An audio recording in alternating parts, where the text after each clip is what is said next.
episode of Soloing Strategies. Today we're going to look at a song called Renaissance Mission, namely the outro solo of the song.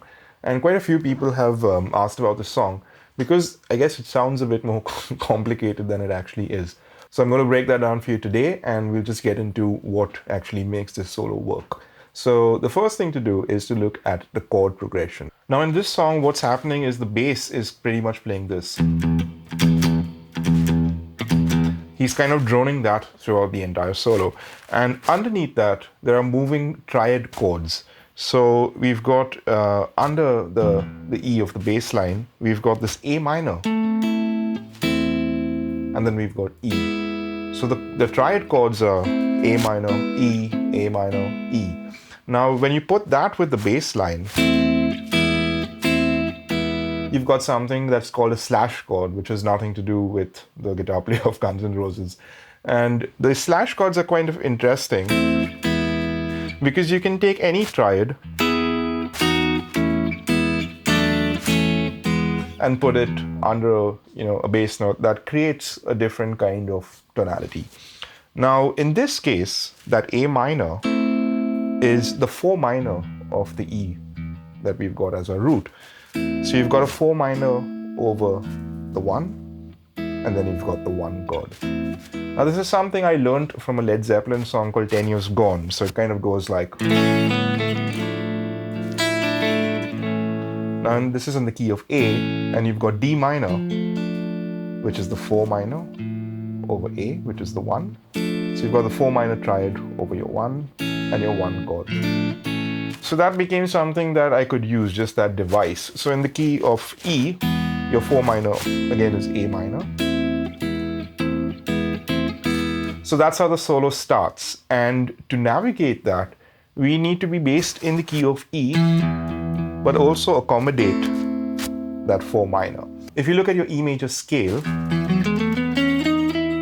you've got E, F sharp, G sharp, A, B, C sharp, E flat, and E. Now, if you look at your A minor chord, that is the note that's not in the E major scale, that being a C. And the closest note that you would have in your E major scale is that C sharp, okay? So now what we need to do is you take your E major scale and basically take that C sharp, which is your 6th note, and move it down a half step to the C. So your resultant scale would be, okay, which is E, F sharp, G sharp, A, B, C, E flat, E. Now when you do that, you get a resultant scale that is called the harmonic minor scale, and in Carnatic music, it's called Sarasangi. Now if you start playing it on one string, for example, you get this. Okay, you can continue it.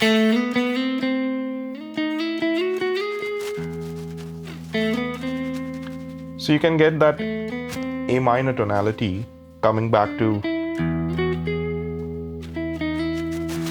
Okay, now what I'll do is I'll run this solo and I'll just play the triads over that and we'll see how that works, okay?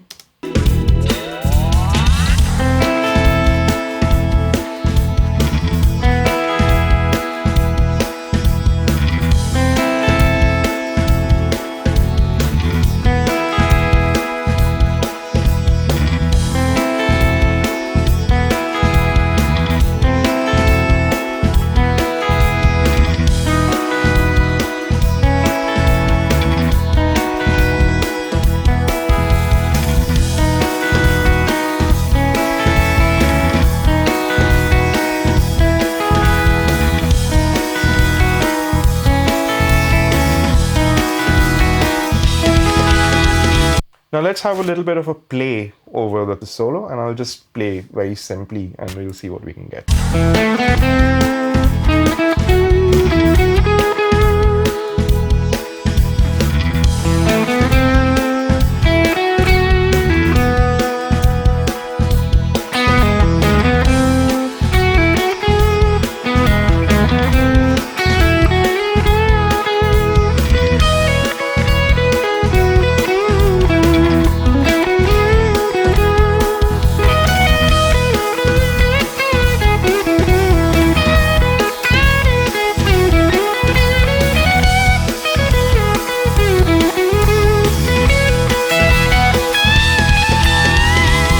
when we come to the B part, I'm kind of looking at targeting this note, which is the E flat, and that is the major third of the B triad. So you kind of get like an E major 7th tonality, which also works over that B major triad that occurs. And when we go to the A major triad,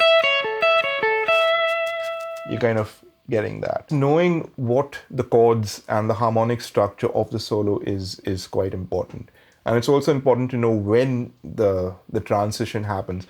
So if you look at it, it's pretty much just your E major scale, and every time you have that A minor that comes across, you just flatten the C sharp note to a C, and you've got your harmonic major scale, but it's pretty much a major scale with just a flattened 6th. Okay, so in this case, we're looking at something which sounds, quite technically challenging, but it's pretty much a simple E major scale with just one note changed at the right time.